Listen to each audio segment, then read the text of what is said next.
Welcome to your Daily Dose of Sunday School, episode 95. We continue with Greg Koukl's Tactics. We're on chapter 18, Mini Tactics. We have two more mini tactics for you today to finish up this chapter. The first one is to watch your language. Now, we're not talking about inappropriate language. Hopefully you are already trying to honor God with what you say and avoiding inappropriate talk. We're talking about avoiding jargon, avoiding Christianese phrases, words that very often, unfortunately, Christians don't know what they mean. So remember, one of the qualities of an ambassador is knowledge. So if you find yourself saying things like justification, gospel, holiness, and you've pretty much just learned when to say those phrases, but you couldn't define them for someone, you need to fix that. So if you find yourself saying those phrases, that's a reminder to, okay, I need to learn what this means so I could explain it myself.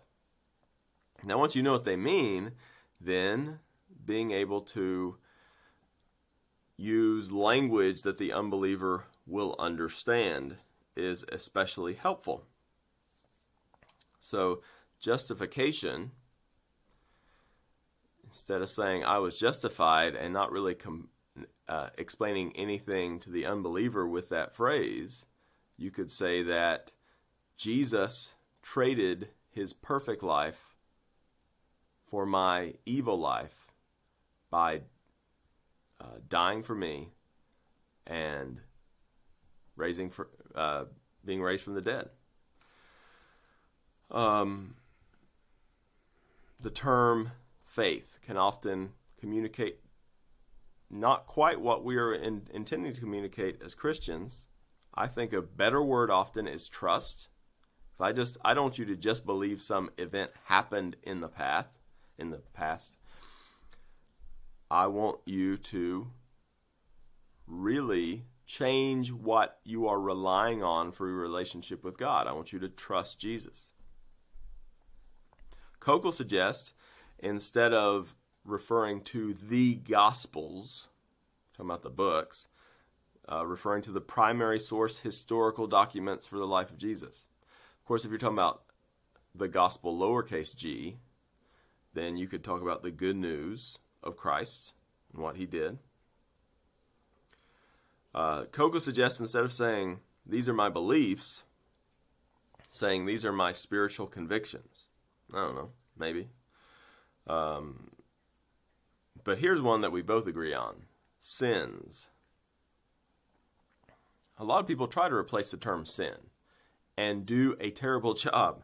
So please, please, please, please, when you want to talk about sins, don't say mess ups or, times I mess up or oopsies or boo-boos. I mean, that's almost what that communicates to me.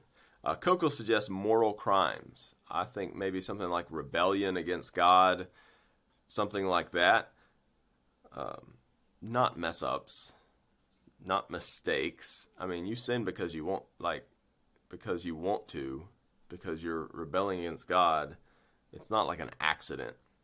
So replace the word sins with an adequate phrase.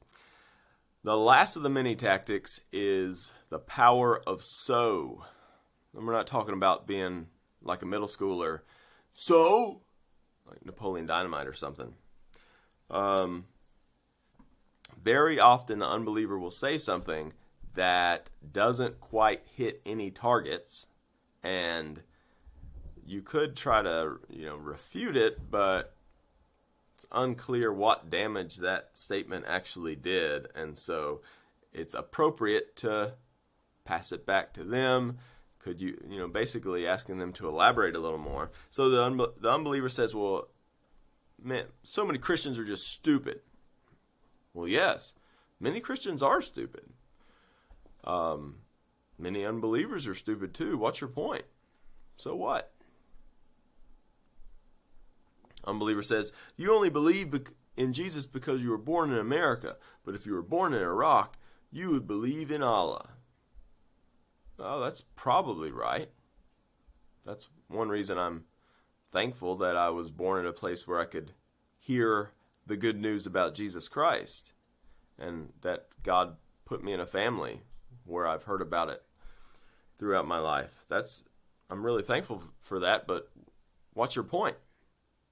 So, doesn't quite hit, let them explain what the point is. If there is any actual power in what they're saying, let them worry about it instead of you trying to argue against something that might not even matter.